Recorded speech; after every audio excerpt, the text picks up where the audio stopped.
Okay, let's just get right into it. For the longest time, right, we've all been taught that finance is this incredibly hard science. You know, that it's all about math and complex formulas and giant spreadsheets.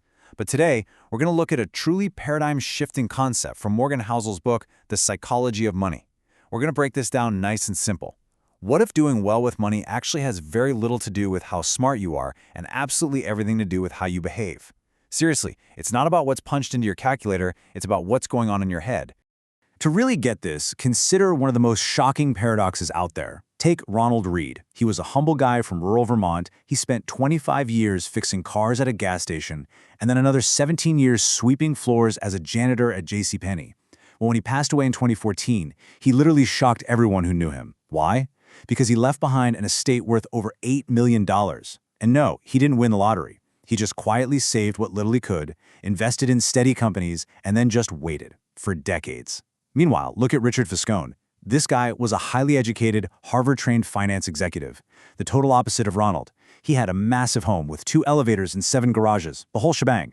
But when the 2008 financial crisis hit, all his heavy borrowing and massive spending completely caught up with him, leaving him entirely bankrupt. Think about that for a second. A janitor massively outperformed a top-tier finance executive. I mean, in what other field on earth could a guy with zero formal training completely outmaneuver a highly educated expert? So what does this all mean? It boils down to this absolutely crucial point. Doing well with money has a little to do with how smart you are and a whole lot to do with how you behave. Financial success just isn't about having a genius-level IQ or being able to model complex derivatives. It's actually a soft skill. A bona fide genius who loses control of their emotions, they can be a total financial disaster. But an ordinary, everyday person with no formal financial education can build incredible wealth if they just master a handful of really simple behavioral skills. All right, moving to part 1. Why no one is crazy.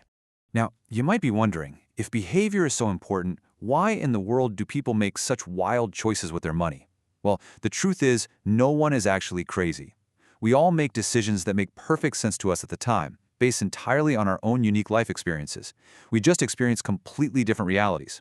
To put that into perspective, imagine you were born in 1970. The stock market increased almost tenfold during your impressionable teens and 20s.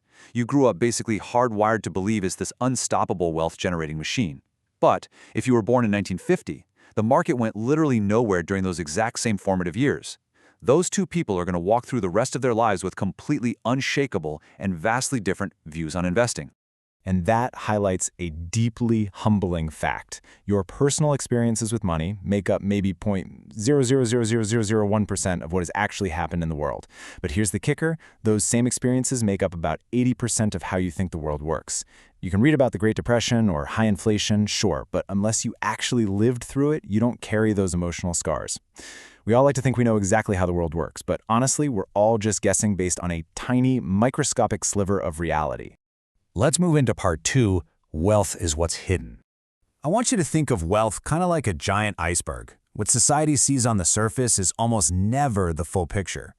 We are totally conditioned to judge a person's financial success by outward appearances, right? The huge house, the flashy vacation photos, the $100,000 car. But seeing someone driving that fancy car? Actually, scratch that. It really only gives you one concrete piece of data. They have exactly $100,000 less in their bank account than they did before they bought it. True wealth is exactly what you don't see. It's the unspent money. It's the hidden savings, the boring retirement portfolios, those invisible assets sitting quietly in the background giving you options. It really all comes down to a super simple formula.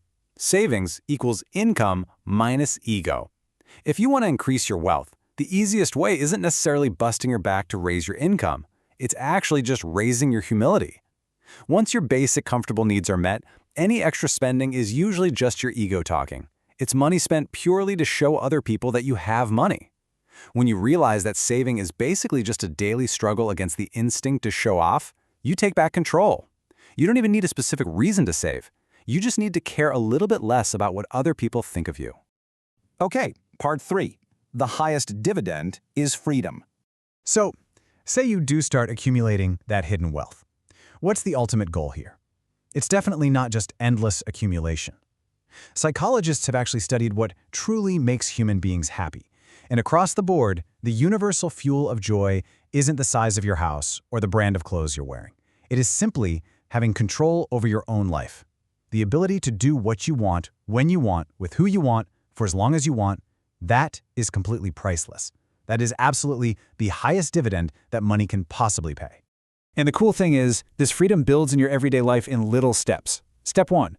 A small amount of wealth means you can actually take a sick day when you're feeling terrible, without the sheer panic of missing a shift and falling behind on bills. Step 2. A bit more wealth means if you get laid off, you've got the financial cushion to wait for a genuinely good job to come around, rather than having to just take the first terrible one you find just to survive.